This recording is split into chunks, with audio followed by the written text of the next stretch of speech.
Good morning to all of you who are joining. And I hope you're getting comfortable with this platform. I'm still trying to figure it out, so please be patient with me.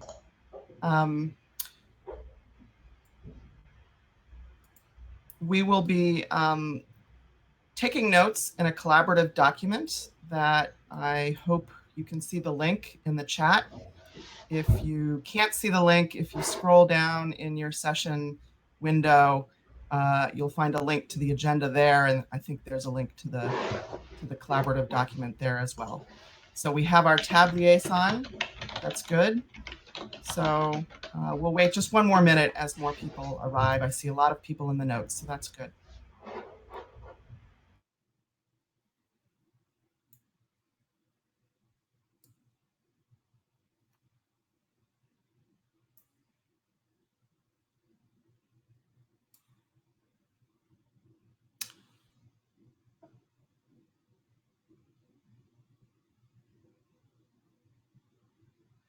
Okay, I think we probably should go ahead and get started. Thank you very much for joining our interest group on agricultural data session this morning. Our main focus for today's session is going to be on the transition that we are in the process of making to be going from an interest group to a community of practice. And so if you're in the notes, you can see our agenda coming up. We'll be hearing from a number of prominent agricultural data networks, and we will have some discussion about what it means to be a community of practice. And we will talk about our plans for a future event in May. And we'll end the session with questions and answers and a discussion about our roadmap. And at any time, I would encourage you to put questions in the chat, but we will open up for questions at various times as well. So with that, Emma, do you have anything to add? We do have our third co-chair, I believe, who's trying to attend. I'm not sure she was able to successfully connect, but I'm one of the three co-chairs. My name is Cynthia Parr. I'm in the U.S. Department of Agriculture, and I'll introduce Emma Subarats from the Food and Agricultural Organization of the UN. Emma, do you have anything to add? No, I mean, thank you for being here today to the session, the IGAD session. I simply would like to mention that unless you want to intervene and you want to mention something during the session, please switch off your mics and cameras. So if you want to ask something specific, you can also ask it from the chat box, and then we can give you the mic and you can participate. Over to you, Cindy. Okay, thank you very much, Emma. So I do see Patricia is there in the chat. So Patricia Bertain is our third co-chair. She's in Brazil.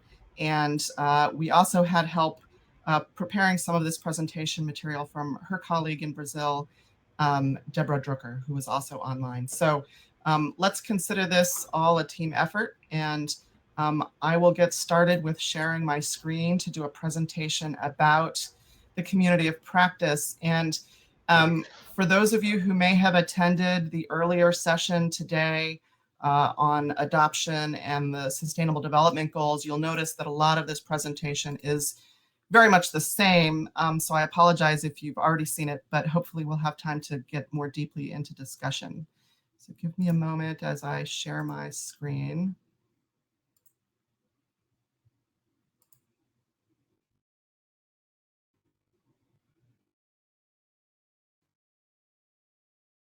Can people see my screen? I see a lot of thumbs. I'm going. So as I said, we have three co-chairs, and we've been working on preparing to transition to a community of practice. But with just a reminder of who we are and where we've been, we'll talk a little bit about our successes over that time period and what it means to transition. In our proposal for community of practice, we'll be talking about a number of use cases and opportunities best leverage this new kind of organization. I'd like to just encourage you as we talk about potential use cases or things that we could discuss.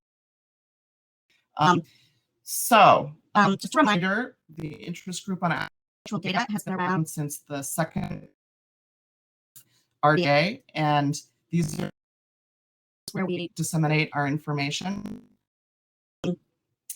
The group has often met not only during the Rda plenaries, but we always, at least once a year, organized a meeting session that is either one where we could have much more share our knowledge from our membership.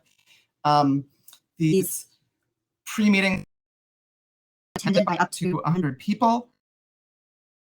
Of course, last year when things were virtual, to organize a session to be in person, instead we organized a week-long that took place after Rda 15, and you can see that there's a agenda there, and actually attended by up to 350 people. So we've had a lot of success bringing together a large international community. And some of the activities over these years since 2013 are preparing some in 2015 and 20. We organized open data and open science for our colleagues in Africa in 2017. And then in 2019, the meeting in Helsinki, Finland, we realized that there were that allowed for good engagement in Helsinki in person, but there were so many people who to Finland that we wanted to opportunity to engage with those talks. And so we organized starting in December of through the spring of 2020 to essentially do a repeat performance of some of the best talks in Finland. And that webinar series was awesome. That allowed even more people to engage what's happening in the world in the field of agricultural research data management. We've seen our membership propose a number of groups, and I've listed those here. The Week Working Group has provided recommendations and established some vocabulary for weak data. Group also has, and those are now starting to wrap up. And the Capacity Development Working Group produced both recommendations and a for capacity development. And these are not the only, these are among our most successful, so I've listed them here. We have provided to the Rda leadership and adoption story for some of these recommendations. So we've published a lot of the slides from many of the Faculty of 1000 research resources. So always have access to the presentations that people have made. They have digital object identifiers. And so about our membership. So we have a website, over 250. As I said, when we did our virtual meeting, we had more than 350. So actually the circle is even broader, membership might suggest. And really interesting and exciting. Just among the presenters in that virtual meeting last year, we had over 14 countries represented. So we're truly a global. That said, one of the challenges is that we know that there's different, some institutions or some individuals, levels of interest in what we're doing or different. And in particular, there's logistical challenge travel to Rda. Now that we've seen the power of things like this, we think logistical not be so great because we can organize virtual.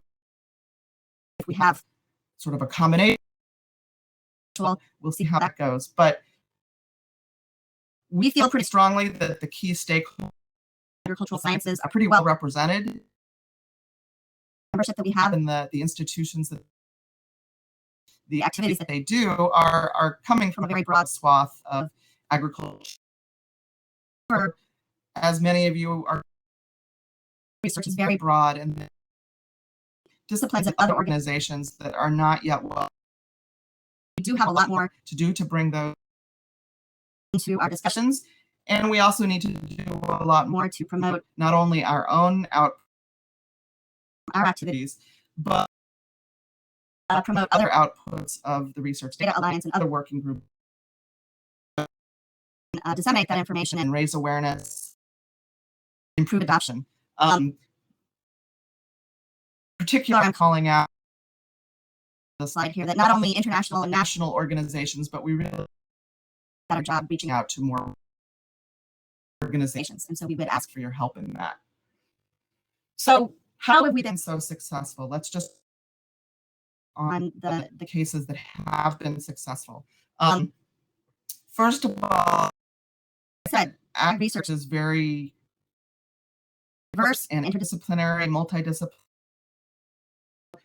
It turns out that many of our engaging parts of RDA is really built interdisciplinary exchange of ideas. So it's a very good Research Data Alliance. In particular, one of our most successful groups, the Wheat Data Interoperability Interest Group, was successful because it included membership from communities that existed before the working group to leverage network. We didn't have to create, that were already there. And it's also true that our membership engaged in throughout RDA, and that we don't want to reinvent the wheel. In IGAD, we want to build on the successes of those other efforts, and so we're not trying. So I think this has been successful in what we would carry forward into the next phase of our organization. Over the last year, we've been of the Research Data Alliance about the need for a slight change in the way we operate as a group. And there's other groups within RDA that are to the point that in being an interest group, we seeing ourselves more as a community of practice. We've worked with the RDA leadership to what a community of practice is all about. In particular, they will be groups that have a scenario or domain focus, not only be open to membership by anybody who's interested, but they will seek to. So it'll be much more intentional with the group, and including recognized associations and institutions as partners. There should be a critical mass, more than 100 people. Should truly reflect all parts of the group. The requirement is that they at least 10 countries. As I said, we know that we have at least 14 countries already represented, so we're good there. As a community of practice, we'll need letters of support that provide evidence that we are value or that we will provide value. Have to have at least one working, and not only created but has had recommendations endorsed. And so again, we well, so we're in a good position to be one of the first communities of practice it recognizes. The way that we see this community is essentially as a hub and spoke. See here, the community of practice could sit at the intersection of other organizations, and I've listed 5. The Global Open Data for Agriculture and Nutrition is an international that consists not only of government, industry, and academia. CG, you are probably well familiar with me. It's either 23 or 26 world with their own networks that are actively working in this area. Ag Gateway is a consortium of industry.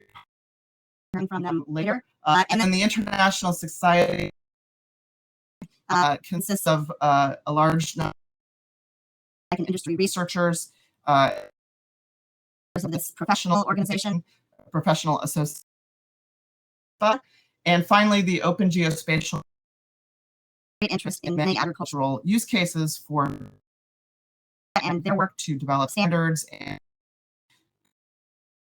geospatial data is of great interest.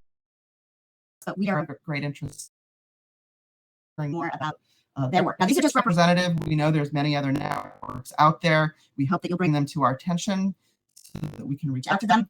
And also, that each one of these particular groups has its own networks and partnerships. So about a wheel, a hub, and a network of interconnected, overlapping, and sometimes networks. Now, not every member to join our community of practice. What we see representatives, liaisons from these larger networks, which is than IGAD, will be IGAD. And the way is essentially by overlaying the Research Data Alliance organizations on top of these networks. And so the role of our community of practice will be to coordinate the participation of people, for example, coming to help them find which of the working groups are most appropriate, where they can contribute.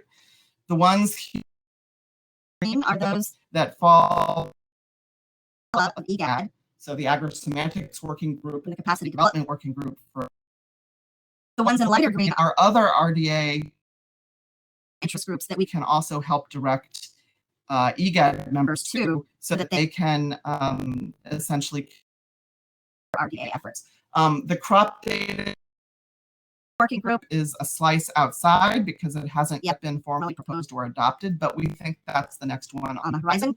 And you'll hear from Meta Devaro. Well, I don't know if she's going to talk about it here, but she'll be leading that, we hope. So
Hi everybody. I'm not sure. I think from the comments in the chat there, it looks like Cynthia's video and presentation has frozen.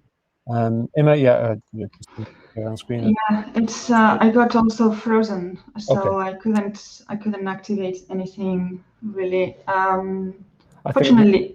I think the problem seemed like it was on her end, seeing as everyone else had experienced the exact same thing at the same time. So if you like, I can step into the background here and maybe try and contact Cynthia again if you want to carry on with whoever's next on your presentation. Right. So the point is her presentation was eventually not shared, but essentially, just to summarize a little bit, what she was mentioning now with the diagram that we prepared. Essentially, the idea is as well to facilitate the process that people that are joining RDA and they might come from the food and agricultural sciences can understand a little bit better what they can find that could be of their interest through this COP. At the moment, for us should not be about changing our business. I mean, I think that for many of you that I can see from the list that have been in IGAD for quite a while, this kind of role was already going on for some years now. It's simply that becoming a COP gives us the chance to be a little bit more operational. And this operational aspect comes from, thank you, Deborah. Thank you so much. So I might share then my screen. Sorry for this. So can you see it well? Fortunately, I cannot see.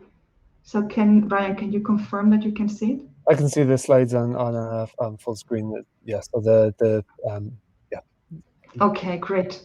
So essentially what the point is that if a person comes to Rda IGAD and is, for instance, interested in care principles, we can facilitate the process to bring this person closer to this interest group. And so for other working groups and interest groups currently sitting in Rda. So it's more a kind of facilitator to bring in people in, but at the same time bring in the work that Rda is doing out through the COPs and to interact as well with the community to know what it would be actually meaningful for them in terms of Rda outputs.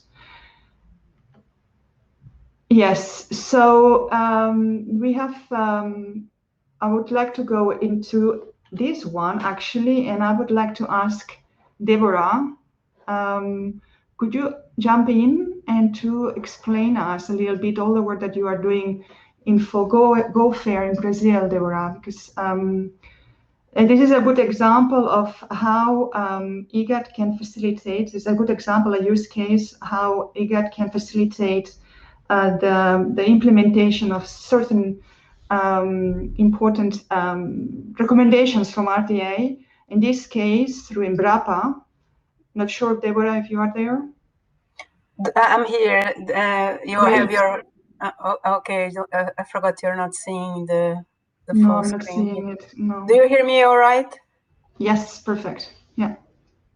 Thanks, Ima. So this is truly an initiative that has a lot of intersection and beneficiated a lot from the participation in IGAD. Well, the Go Fair Brazil office is not domain specific initiative. It follows very much the same strategy as the Go Fair office, the main one, and all the strategies described in that article that it's the DOI is over there. So we also have the 3 pillars, the Go Change and Go Train, Go Build pillars, and also the implementation network. So I see that Sophie Obeni is here. She's one of the leaders of the food systems implementation network that we also contribute to. So this is truly a community of practice, so to speak. Oh, Cynthia's back. Yes. Great. Okay. How long was I gone? I apologize. I stopped sharing. I think about 5 minutes. Oh no. Okay. So were you able to see my slides? I was also frozen for a while, Cindy. So I simply moved ahead and I took advantage that I saw Deborah in the chat. So I thought, okay, maybe it's nice to highlight the use case that we have about the success stories behind Rda and IGAD in some of the regions, like for instance, in this case, in Brazil. So Deborah was explaining that. Okay. So can you see my slides now? I've restarted screen sharing. Yes. Okay. So I see a lot of thumbs up. Okay. So did you see these slides? Yeah, Ima went through them. Okay. Okay. And so did we talk? Did you go through this slide, Emma? I overpassed this slide and I went to Go Fair as a use case. Okay. So let me just quickly go over this slide again. So these are in our proposal currently, and we can change them if people would like, but I've listed 4 potential use cases that we would address in our community of practice. These are just examples of ways that we could work. One is that a newcomer comes to the Research Data Alliance, then our community of practice can help orient them. If they're involved in agricultural research data management, we can help them find the appropriate working groups, both within IGAD and its working groups, but also throughout RDA. And so this would be much more intentional, I think, than has happened previously in an interest group. But basically, we would be alerted to new members of the community of practice, and we would help them get oriented, whether they're an individual or whether they're representing a new network. The second use case is if a funding opportunity arises and there's a project that IGAD community sees as valuable, then the community of practice can discuss that new funding project idea, ensure that it's well described and validated as far as need, and provide letters of support to make it much more obvious to funders that there's a community that recognizes a need for this new work, and that will carry a lot more weight as a community of practice. And similarly, we can contribute to and also benefit from that work. The third use case is essentially assisting other RDA working groups in describing requirements for agricultural use cases for their work. So many of the other working groups throughout RDA are very technical in aspect, and they might be seeking examples where they could apply their technical work to an agricultural domain, and we could organize and help provide the requirements for those use cases. And then the last one I'll talk about a little bit further in the talk, and that is we can consider a focus on the Sustainable Development Goals and how we can promote those goals through data management, not only for the parts of the world and the government efforts that are already working on SDGs, but also because we're intentionally reaching out and engaging people in parts of the world that are not always at the table at these discussions of data. We can make sure that we are addressing those and helping to promote good data management in their home countries. Okay, so the CARE principles, I'll just briefly talk about. You may have heard about these. So we do have a question, how likely are multinational funding efforts? That's a good question. There are certainly foundation opportunities that reach across borders. National funding is always tricky to bring up across borders, but to the extent that there may be opportunities for partnerships across borders, we would do our best to help support those. Okay, so the CARE data principles have been developed and are being promoted in part by people within RDA, and you can see a link to their paper that was published last year, Carroll et al.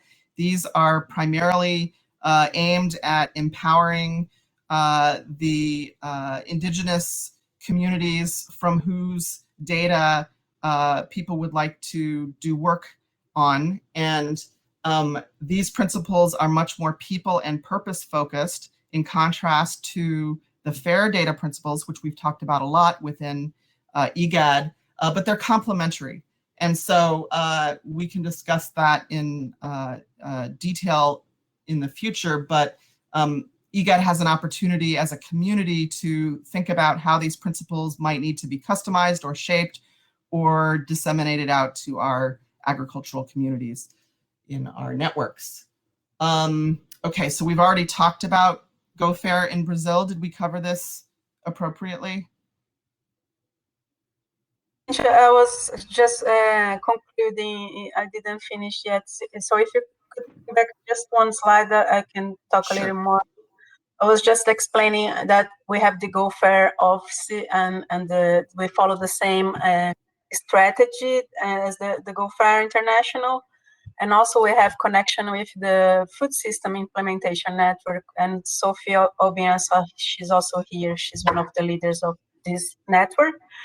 We are implementing the Agro Implementation Network in the Go Fair Brazil, and Embrapa is the institution that's leading it, and it's a good example of how IGAD is contributing to worldwide initiatives. We just had 2 years ago our data policy published, and it relies very much on FAIR principles and also in many good practices that IGAD has been developing and also promoting.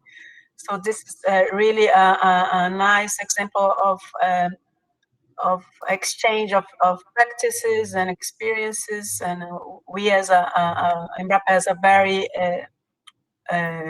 wide distributed organization in Brazil is leading this, but of course, there are many other actors that we are connecting with to build this implementation network. So that's sure something that we will have the ability to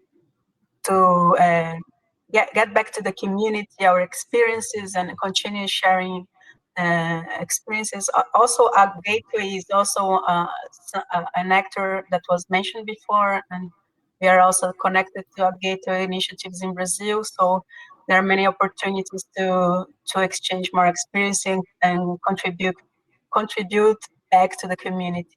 Thanks. Thank you very much, Deborah. Okay, so I just want to say a few things about the Sustainable Development Goals because to my knowledge, we haven't explicitly talked about them much within the IGAD community, but RDA is starting to raise the profile of these and think about how we might be able to contribute as data managers to these development goals. So the primary goal that is relevant to IGAD, not the only one, but the primary one is SDG 2, which sets the goal of ending hunger, achieving food security, and improving nutrition while promoting sustainable agriculture.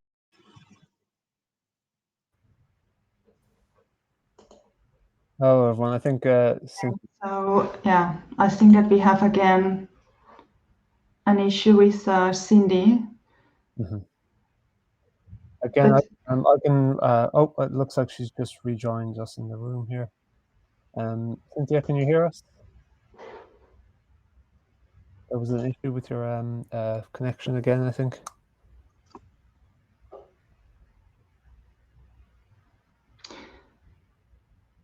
Okay. I'm back. I'm so sorry.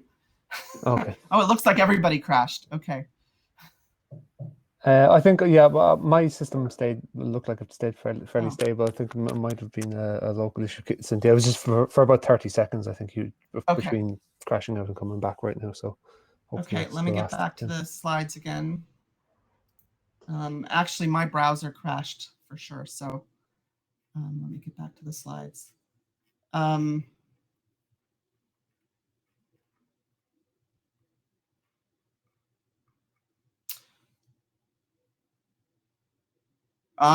Okay. Within this SDG 2, there are 8 specific targets that are listed here, and I'm not going to go through them one by one. I will just point out that IGAD does have good expertise in some of these, but maybe not all of these. So for example, we do have a lot of our membership who are working on sustainable food systems. I believe we have expertise in genetic diversity, and we've talked a number of times about how best to support smallholder farmers. So I believe we have some good expertise there. I'm not so sure that we have yet in our membership strengths in things like trade or markets or exports. So we may need to do a little bit more to reach out to those economists who do that kind of work to consider how we can best provide some support in terms of data management. Now, in general, we do support open science principles, which generally do support the SDGs. Transparency and reuse of information will help accelerate progress in any of these areas. And so to that extent, we are already supporting the SDGs by supporting open science. Now, the official reporting on those targets, the data that is used to look for progress on the indicators that are associated with each of those 8 targets, that's already set up. It's done so through governments, and IGAD participants are not usually the people, the government technical staff who are involved in those flows of data to indicators. But it is certainly possible that through the IGAD community of practice, we can share knowledge and influence activities within our networks that will have upstream impacts that will eventually flow down and be captured in those indicator data flows that have already been set up. So that's the hope. So the next steps on this would be to have a discussion about how to put this in our roadmap, potentially broaden the topics among our memberships that we have expertise in, as I mentioned, and to intentionally look across the RDA working groups for ones that we could engage in specifically to assist in these 8 targets within the SDG 2. And finally, to more intentionally focus on data and innovations that are happening in the Global South, because we know that that's one of our strengths, and we have the opportunity to do what we can as a community to surface and highlight the great ideas that are happening in the Global South, and also to help support them to make sure that they actually do have the potential to help achieve those SDGs. Okay, so as a conclusion, we can be, as a community of practice, a convener that brings together many regional networks or topic-focused networks into a global community of practice so that we can promote global awareness of those fair and care principles. We can get regional input and use cases for the standards and initiatives that we're developing, as well as other parts of RDA. We can do our best to be inclusive of traditional knowledge. I didn't talk about it, but we've had many discussions about protecting farmer and other data rights while increasing the value of data for research.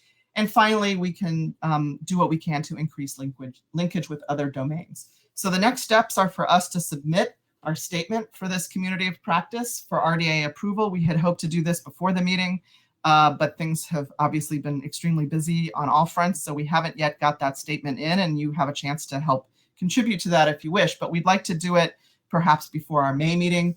There'll be a period of community review. I believe that's 6 weeks long. I'm not sure, but heads up for that so that you can participate. And then we will have a virtual meeting that I believe Emma will talk about in May next month, where we can have more discussion about our global networks and a discussion of the network. So with that, I'll say thank you, and we've definitely gone over time on this part of the agenda.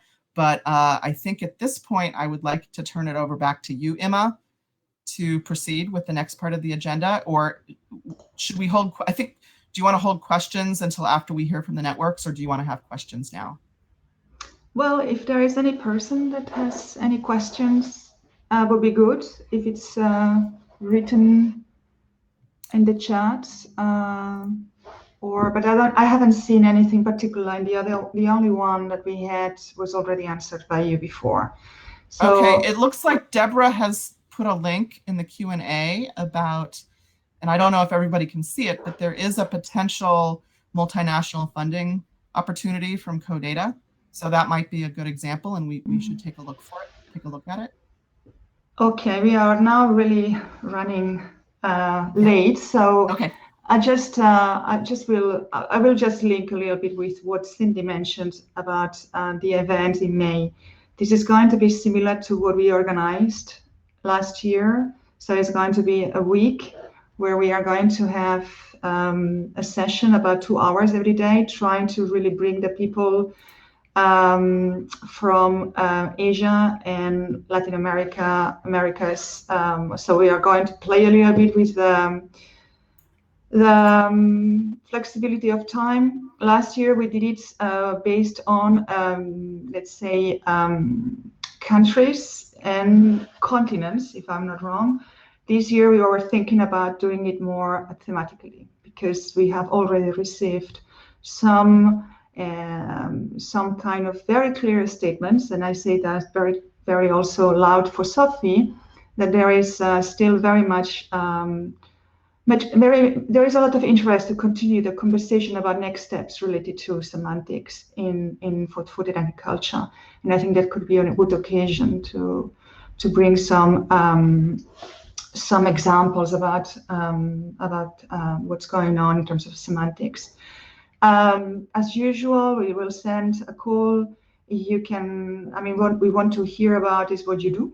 So it's an occasion to share with the others what is being cooked in your organizations, what is being implemented, whatever you think that could be of interest to others. And there is no peer review process, as you well know. So everybody can participate, and the only thing that we try to do from the chair perspective is to accommodate all your requests.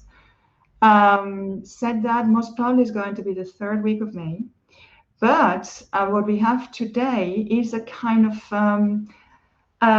first taste about one of the things that we would like to discuss during that week, which is how we could work better or more with these existing COPs that Cindy mentioned during the presentation. And for that, I would like to ask the presenters that we have invited to turn on the camera so people can see you all.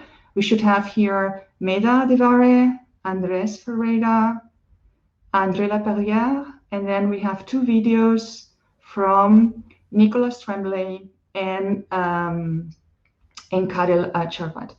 So we have sent 3 questions to our colleagues that are all well known, I think, because we are the usual suspects from all these COPs. That what we want is actually to find a way that we can work more and better together.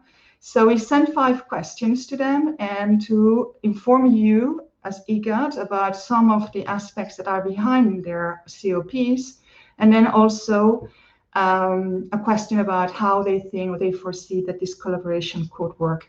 This is just the first, let's say, touch base.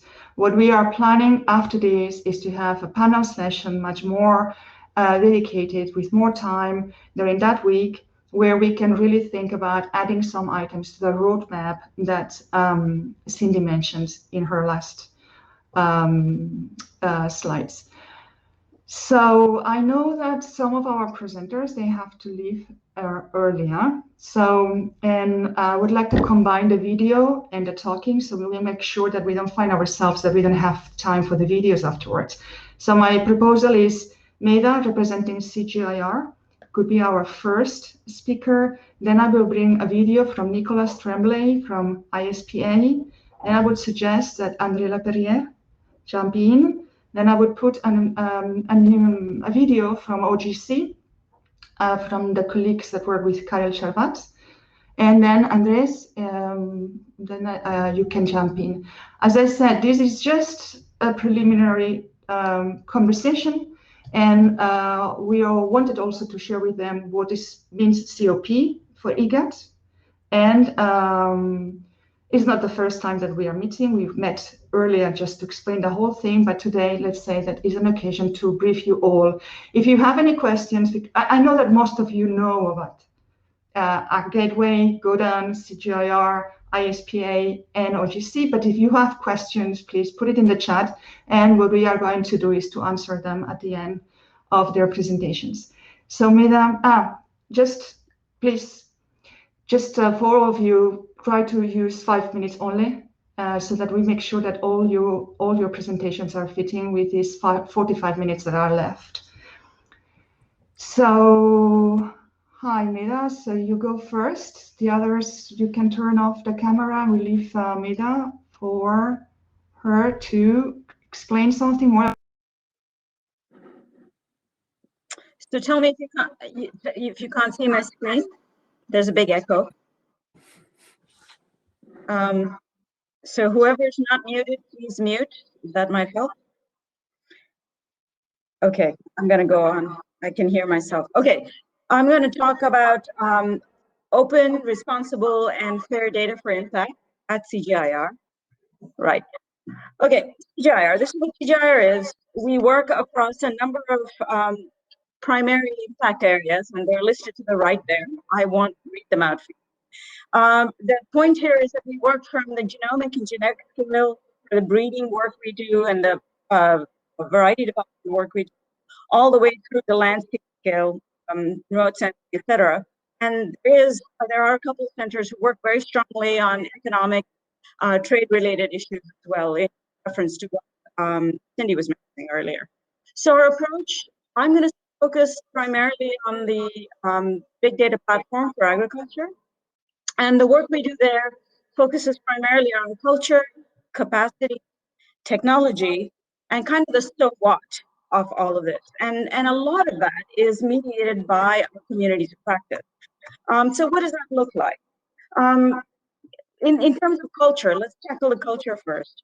A lot of what I'm focusing on here is based on the work of the information and data management community of practice. But we work very closely with the other communities of practice at CGIAR. So I'm just giving you a couple of examples here. This is the data management maturity assessment that was done across CGIAR that the information and data managers contributed very strongly to in terms of suggesting best practices, recommendations to get us there. We now have in very close to final form a digital strategy for the organization as a whole, all 10,000 or so of us strong globally, that identifies trends and capabilities and where the role of CGIAR fits. And the community of practice have helped very much in defining what this looks like. This is very new and hot off the presses. We have a new open and fair data asset policy that also addresses responsible management of data. That is, it's just been released, so it's in effect right now, but it has to be sort of sensitized with the organization. It replaces a policy we had in place on open in 2013. The capacity part of it, as I mentioned, there are a number of communities of practice. I've listed them here. Some of them are very scientifically focused. There's an ontologies community of practice that's led by Elizabeth Afno, who many of you know. There's the information and data management community of practice that I mentioned already, and a number of others. And we all work together based on the particular being, that we're considering. There's more information on the cost. I've included some links there.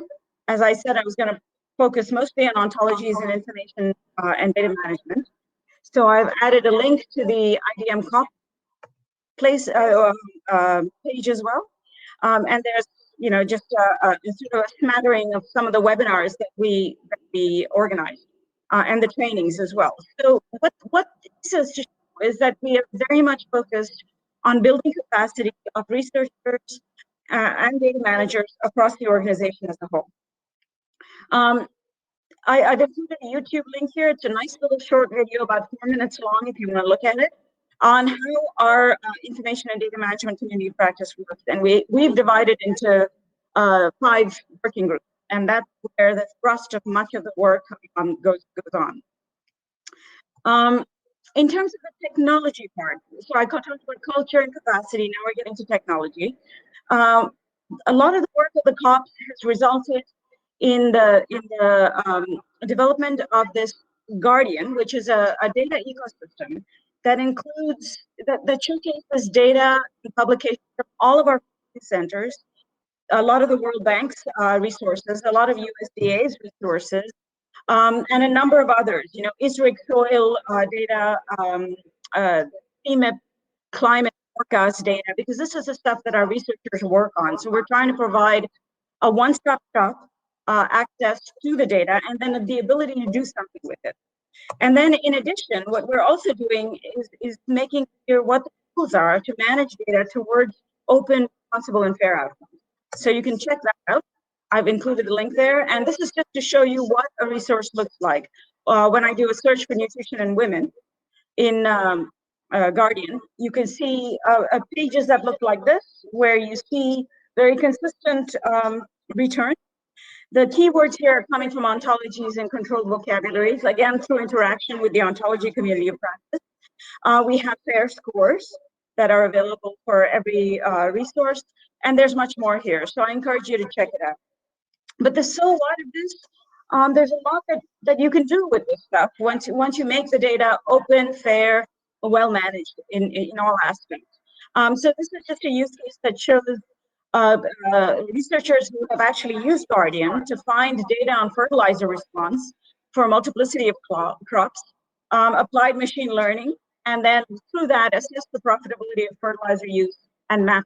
So this is a high value use case for the work that we've been doing. There's another one here that's showing yield prediction at scale. I won't dive into it because I don't have time, but you can always reach out to me if you want more data.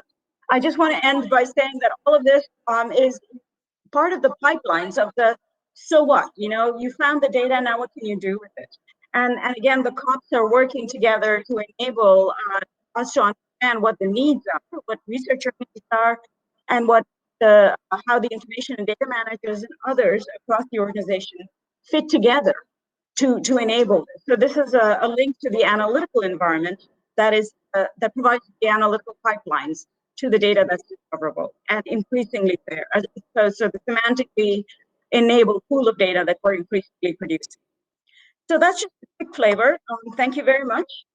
I could only hear myself, so I hope you heard me clearly. Thank you. Thank you, Meda. We had some technical problems with the slides, but since we are going to share the slides afterwards, and the IGAD community knows quite well Guardian and some of the information systems that you mentioned, we can share that later on. If you share this with me and Cindy, we will make sure that. Absolutely. And thank you very, very much. Now I will put Nicolas Tremblay from ISPA online. Please let me know if this works. I have learned now how to share this from another screen. Hello, I'm Nico. No, it's not working. Yep, off. And so I will have to.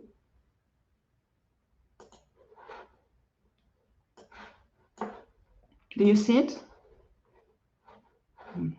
Yeah, I can see that. Yes? Yep. Do you see it, Brian? Okay, I go.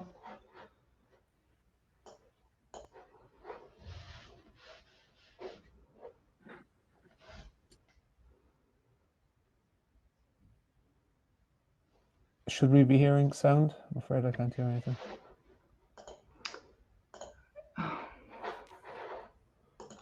It's not working, the audio? It was working. You tried the first time and it seemed to be working, but the second time when you tried it again. Okay, I will unmute myself. Make sure when you're hitting the share screen button, there's a little share audio tick box. Make sure you have to tick that every single time it unticks.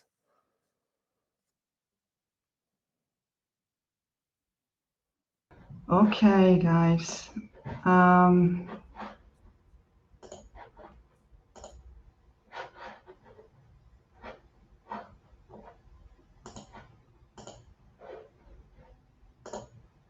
Now can you see it, Brian? I can see it. Yeah. Okay, I will put it on again and confirm that you. Hello, I'm Nicolas Tremblay, ISPA board member and research scientist. It was playing the fine. I could hear it. Yes, wait a sec.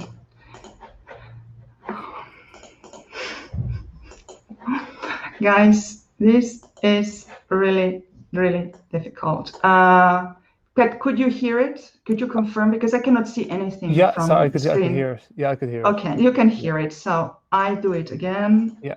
And I start again. And research scientist for agriculture and agri-food Canada.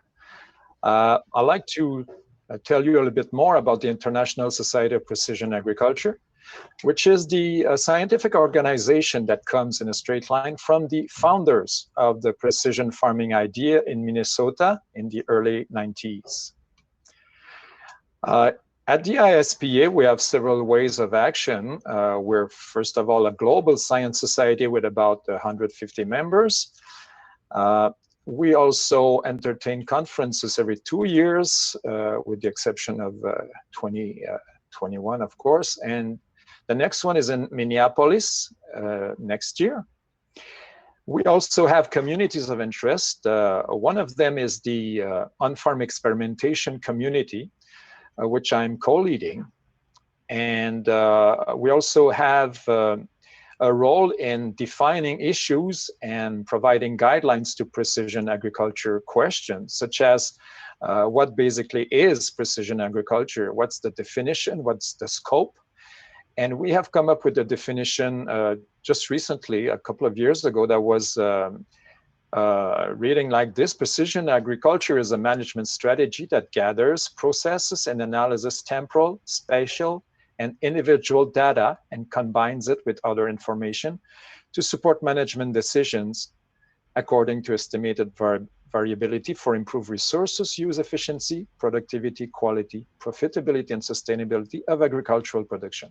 That's quite a long definition, but the important point is about the temporal, spatial, and individual data aspect of it, which ties up to the RDA, obviously, and the IGAD.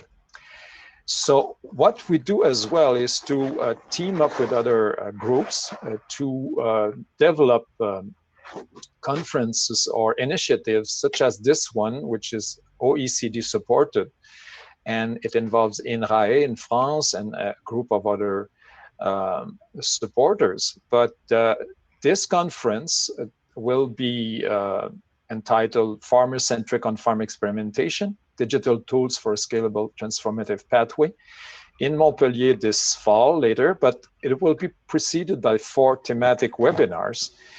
And they are focused on, as the title indicates, digital tools, which includes, of course, data use and valuation. So we have this slide about the potential interaction between the ISPA and the IGAD, Community of Practice. So clearly the ISPA and RDA IGAD have mutual interest to team up in the field of precision agriculture because both promote good practices in research with regard to data sharing policies, data management plans, and interoperability. And I can tell you that these are clear issues that need to be sorted in precision agriculture. We would go a long way if we sort these things out to better have better precision agriculture models and applications in the future. A priority for us is what we call the Babel Tower of agronomic data. We'll have our May 17 webinar addressing it around the issue of ICASA 3, for example, AgMIPS, the Agronomy Ontology Project, and the dictionary for that purpose. And for us, that would be something very much needed to help precision agriculture activities and application worldwide. We have also the potentially the possibility of endorsing at the ISP level and promoting those guidelines when they are established and agreed upon. And that's something we think that IGAD can help us with. So I want to thank you. I'll leave you up with a couple of links and an address to reach out to me. So you're welcome to do so anytime. Have a good meeting. Thank you. Hello, I'm Nicolas. Okay, so sorry for the technical issues. The truth is that I'm only playing with our screen, so I'm not sure whether there is any question for Nicolas, but definitely he is going to be during the week in May, and then we would like to explore a little bit more how we could work with ISPA more effectively. I would like to ask now Andre from Godan to jump in and turn on the camera, the mic, and share slides. I think that you know all very well. Andre has been active in the Godan community now for many years, but definitely there is a lot of value in the Godan network that could be better, let's say, probably explored or used for the benefit of both communities. Thank you, Andre. All. Thank you very much, Emma. So right at the start, I can well, thank you, of course, and the colleagues for organizing this event. But I can say that for a number of years now, Godan has been associated with IGAD in a number of events and various projects and activities, and it proved to be extremely beneficial for us, as I hope it was equally for RDA. So we look very much forward to this next phase in IGAD's development and RDA's development at the same time. So anyway, I will share with you a little bit some elements of response to the questions we were asked, and you will see hopefully from that how much synergy, how much overlap is not the right word, but maybe synergy in the way GoDan operates versus IGAD, and how maybe that could be combined effectively in the next iteration. So I have prepared just a few slides just to give you a flavor of what GoDan is about. Can you see my screen now? Yeah, we can see your screen fine. Okay, great. Thank you. So GoDan is a knowledge sharing organization. That's how we define ourselves. We were created, really, we started to operate in 2015. Further to discussions that took place initially at the G7 and then expanded to others based on two acknowledgements. One is that thanks to demographics, the explosion of the world's demographics, and the constraints arising from climate change, the world is going to face a number of challenges related to feeding the world, basically. To summarize it, within a period of 50 years, the world has to make 50% more food available to its population, its increasing population, than any time in the past. So increasing by 50% over 50 years. So it's quite a big challenge. So the way to do that, it was thought, was to create not a platform, but a network or a mechanism through which people could share ideas, combine lessons learned, and innovate, combine the best of what they have to innovate, to create new ways to do things. So we started in 2015 with a handful of pioneers, including USDA, DFID, the government of the Netherlands, FAO, and a couple of other ones. And I guess the concept of this knowledge sharing platform was a good idea because in 2021, we don't have individual members, we have organizations of members, but we have now around 1,200 partner organizations from 127 countries around the world. About half of them are directly involved in producing, processing, distributing food, and the other half is almost equally divided in between research, knowledge organizations, research, academia, and the like. We have about 200 of those directly linked with us. We have about 200 governments or international organizations that work with us in helping define the framework, the environment in which data could flow. Because at the heart of this knowledge sharing, we thought that data was a good tool to combine this knowledge from different parts of the world. And thanks to technology, it moves very fast. So that's how it can allow the best from all of these dots that you see around the world to combine and create new things that will help us meet the challenges ahead of the world in 2050. Yeah, these are basically the GoDan partners. As you can see, there's a number of different components: governments, international organizations, foundations, NGOs, and the like. We have small organizations, a handful of people in some country, and big companies like IBM or Syngenta or Bayer or others like that. So big and small, all combined with this common philosophy that sharing knowledge makes us stronger. Now I spoke about data, and we asked our members not so long ago, what kind of data is most useful for you in terms of helping us meet this hunger challenge in the world? And these are the answers they gave. I won't go through all of them, but the key ones that they mentioned, the ones that you see on top of this chart, are geospatial data, weather data, and market data. There's other ones, but these three seem to generate the biggest bang for the buck. So a lot of initiatives that we've been working on with our partners use this to generate improvements in ways that I will share with you. For example, here, this is a cooperative, which is a member of us in Morocco. Thanks to data-driven agriculture, changing ways from just the traditional old ways to do agriculture to new, more scientific, more empiric ones, they managed to almost quintuple, that's within a little more than 10 years, the production of their two main crops, which in this case is wheat and lentil, as you can see. The blue being data-driven agriculture, the wheat being the traditional ways they used to do that before. We don't deal only just with farms, big and small. We also think about the small one, the little people, if said in a nice way, please. We want to make knowledge through data. We want to make knowledge available to everyone.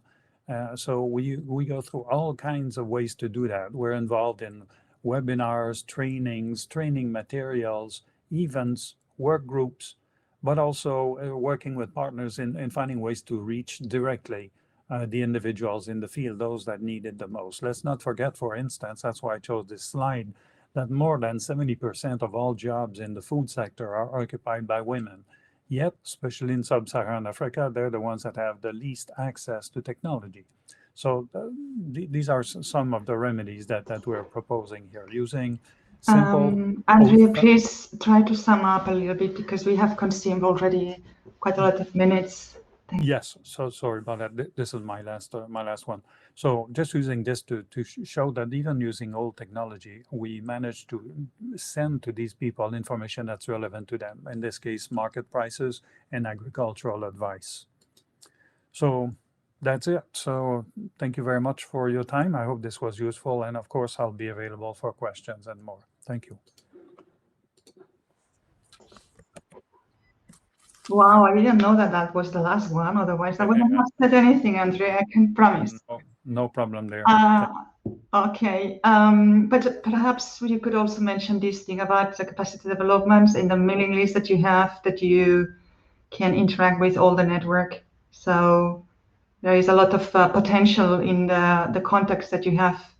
You have a lot of practitioners there as well, and yes, we do, and we have a very strong multiplying effect, because the 1,200 member organizations that I referred to, some of them are networks themselves. So like RuForum is over 100 universities, but yet for us it's counted as one. So we can reach literally millions of people through our various means of communication. So that's one of the ways we use to exchange knowledge and bring them in also.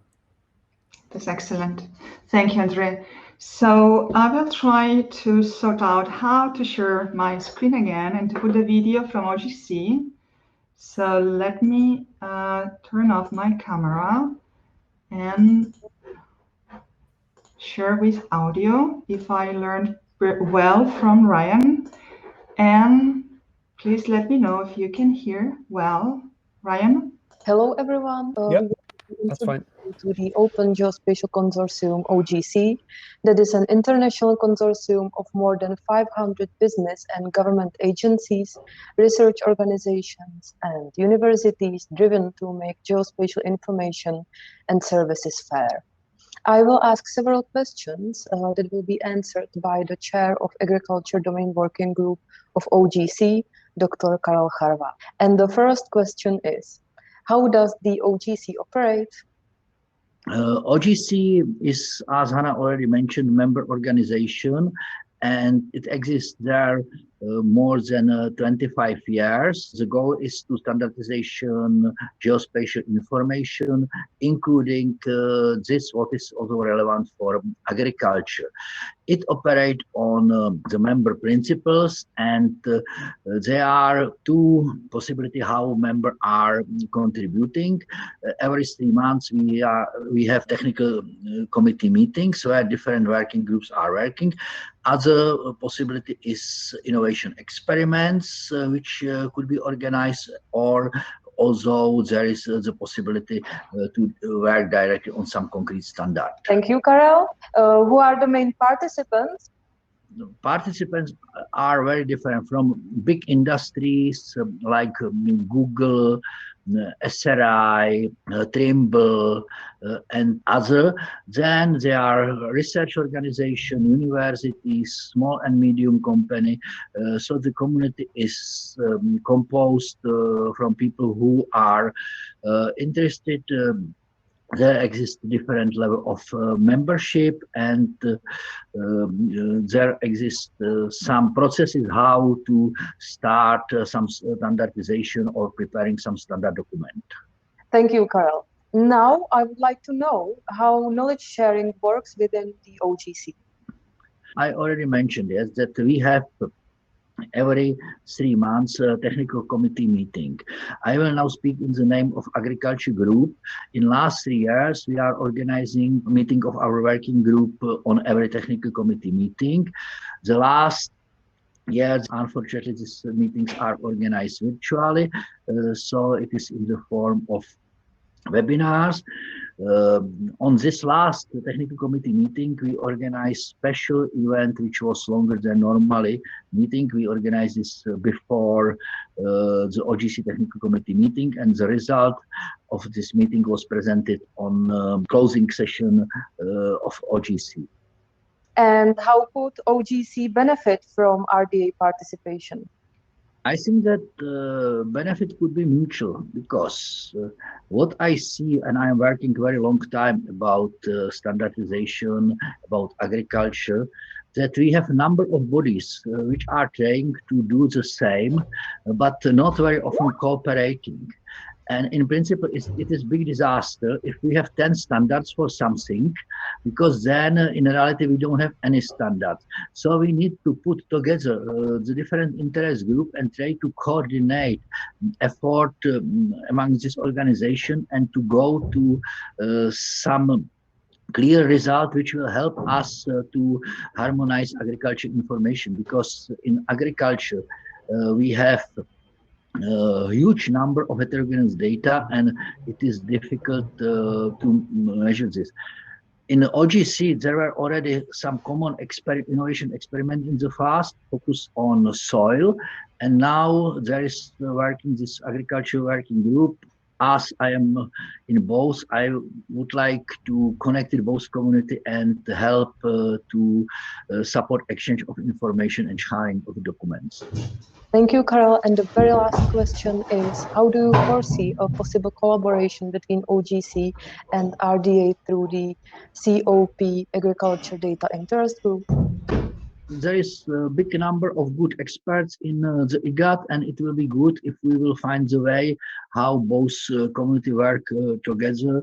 It is my big dream to help to this and to organize some discussion about this on the both, because the meeting of IGAD next will be in May, and the next technical committee of OGC will be in June, so probably will be good on both events to have a presentation of both organizations. Thank you very much, Karel, for the introduction to the OGC. It is in our interest to present OGC at the next plenary meeting in a larger format, and we will be very happy if someone other than Karel will present Agriculture Data Interest Group at the next OGC meeting. Okay, so everything went well? Everybody could hear it well? I think that many of you might know already Karel. He has been very active in the IGAD community, and definitely he's already bringing us to the attention that there is a very strong interest from the agricultural data and the soil data working groups to collaborate with us. Andres, last but not least, thank you for your patience. So we have 40 minutes to go, but it would be good if we can speak between 5 and 6 minutes as the others, and then we can keep 10 minutes to finalize a little bit the session and to plan the main meeting. Thank you, Andres. I will make this very quick. Can you see my screen? Yeah, we can see your screen fine. Hello? Yeah, we. Can you hear me now? Yes. Yes, we can. Okay, great. I can't see if you can see my desktop or not. So At Gateway is a nonprofit industry organization that's dedicated to promoting the implementation of standards for digital agriculture. It started in North America over 15 years ago, and now it's a global organization, mostly volunteer-driven, and it organizes its activities into work groups that have specific goals. There's also some standing committees that have the purpose of supporting the work of these groups. So there's a supply chain scope and there's a field observation scope, and the deliverables vary between implementation guidelines for existing standards or standards where they don't already exist, and some open source tools. Regarding the second question about who the main participants are, these are primarily companies within the ag industry in the different sectors of agriculture. Ag Gateway does have a progressive fee structure, so the smaller companies pay less than the big companies to try to remove barriers to participation. But there's also individual memberships, mutual memberships with other organizations, and a strong working relationship with other organizations. The way that sharing works, we have a collaboration platform, and everyone is encouraged to capture their contributions in these working groups, and we use the Atlassian platform for this, and so we're building a large knowledge base that then translates into materials that are released in various ways, some distributed via other standards organizations, some available to only participating members of those working groups, and that was when they had to produce money to participate in that, and some of it, most of the good stuff is just available freely. An important thing about Ag Gateways has a very deliberate antitrust and intellectual property framework that protects members' participation in standards work from subsequent litigation, which is a critical component for facilitating industry participation. Something important, pretty much like RDA, we used to have two conferences every year where a lot of valuable knowledge transfer took place, and COVID-19 certainly radically altered this, and we're still trying to figure that out. Zoom just is not the same as personal interaction. So for the fourth question, how could Ag Gateway benefit from RDA participation? Well, the truth is the ag industry is still relatively immature in data format and semantic standardization. So there's still a lot to learn from the experience of other domains, much of which is represented in RDA. So we think we see a great opportunity to set up tighter industry and research data interoperability through RDA. And RDA's recommendation documents are inherently usable, you know, so Ag Gateway's role as an implementation-focused organization, we think sets the stage for constructive interactions here. And finally, how we foresee a possible collaboration between Ag Gateway and RDA through the IGAD. Well, we've got a agri-semantics working group, very heavily influenced by IGADs, and that we think could be a possible focal point for collaboration, and open source initiatives like ADAPT for agricultural format conversion or another. And my 5 minutes are up, so thank you.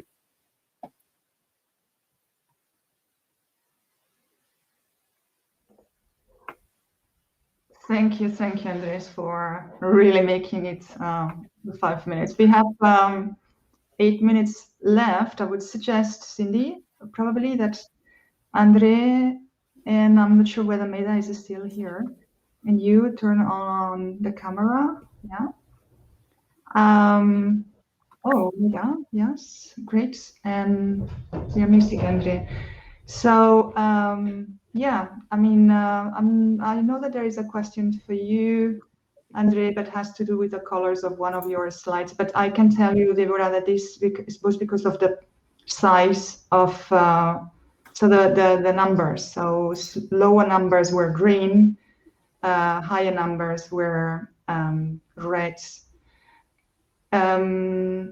Okay, so not sure whether there was any question that I missed from the chat.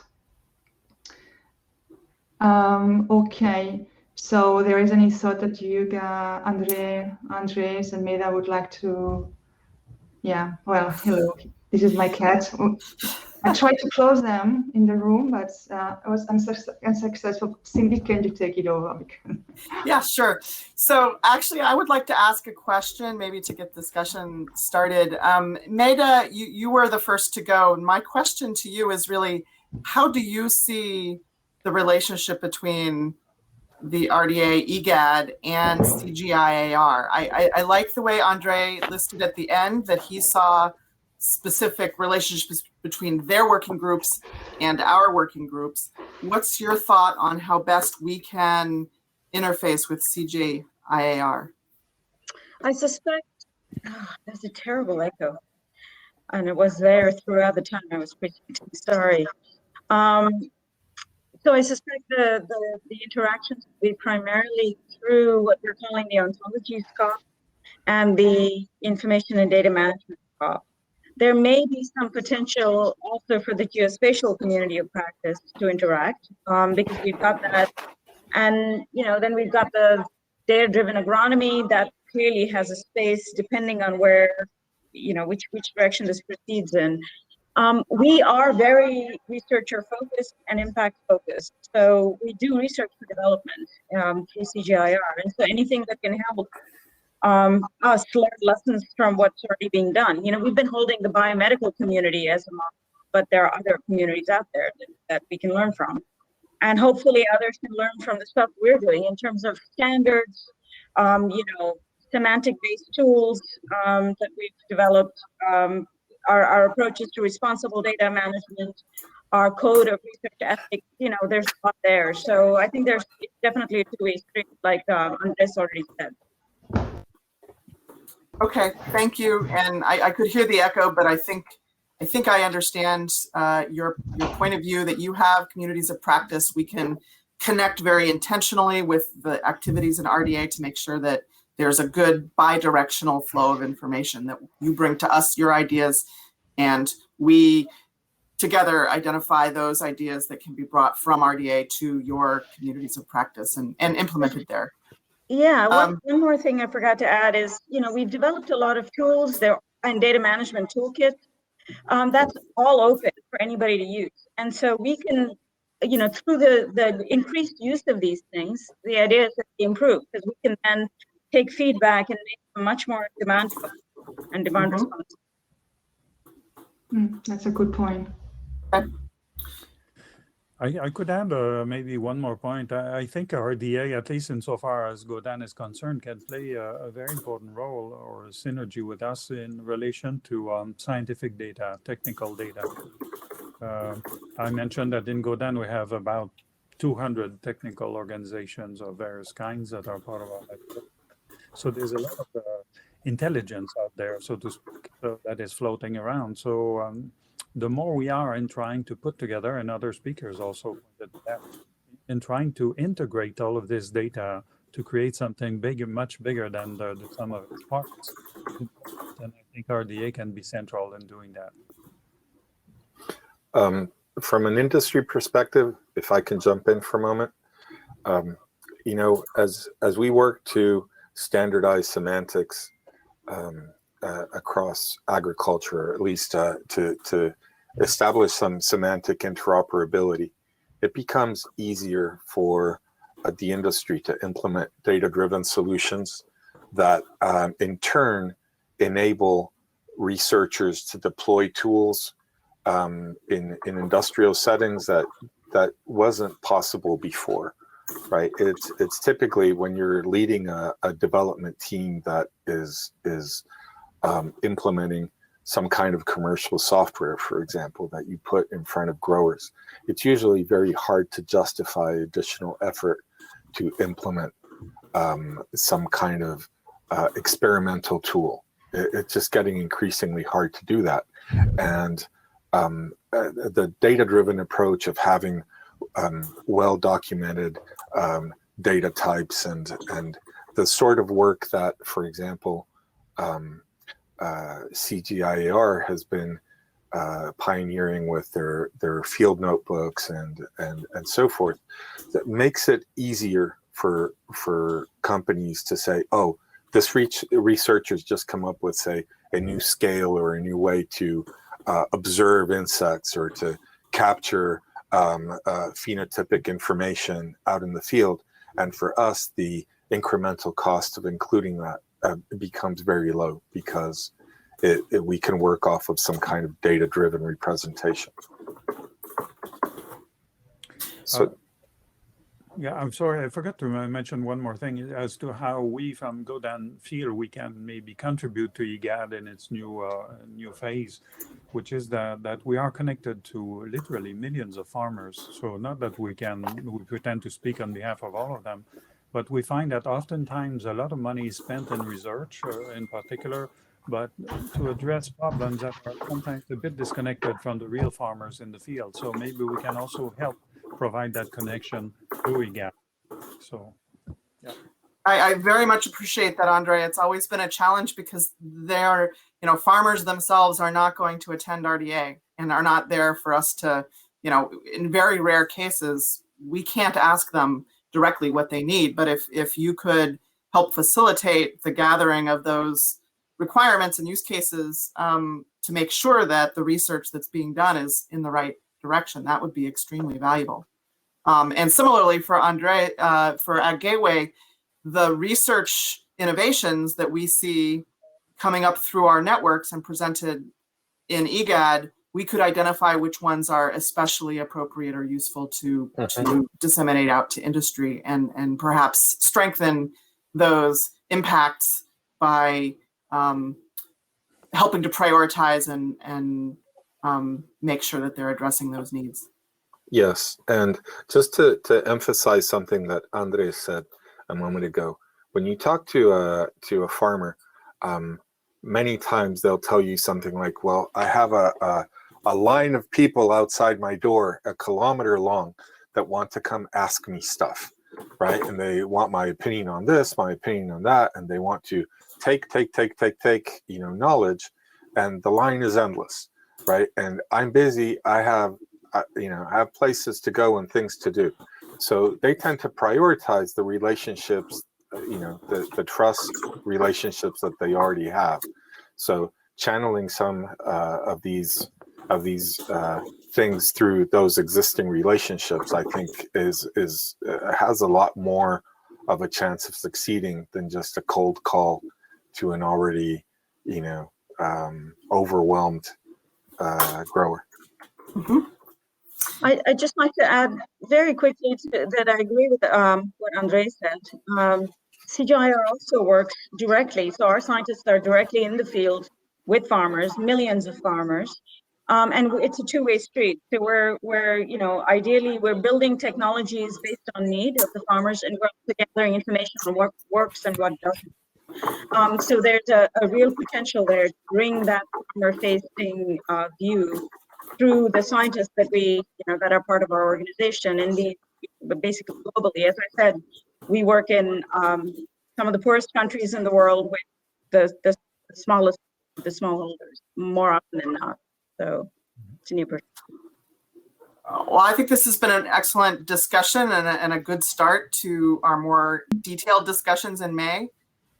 We are now at the end of our time, so I have been trying to, when I wasn't talking, I've been trying to do some of the note taking, but I encourage everybody to contribute to the notes if you have more thoughts and ideas.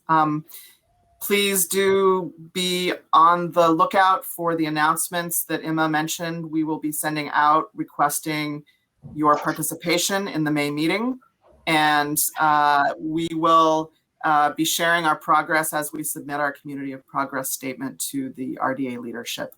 Emma, would you like to say a few words in closing?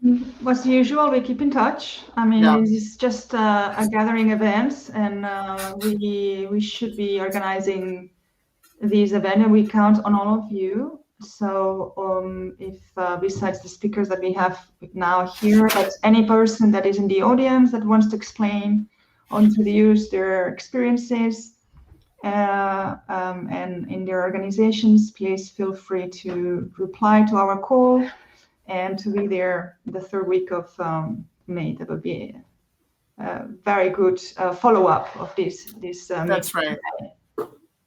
All right, so then in closing, I would like to thank everybody who participated either by speaking or by asking questions in the chat.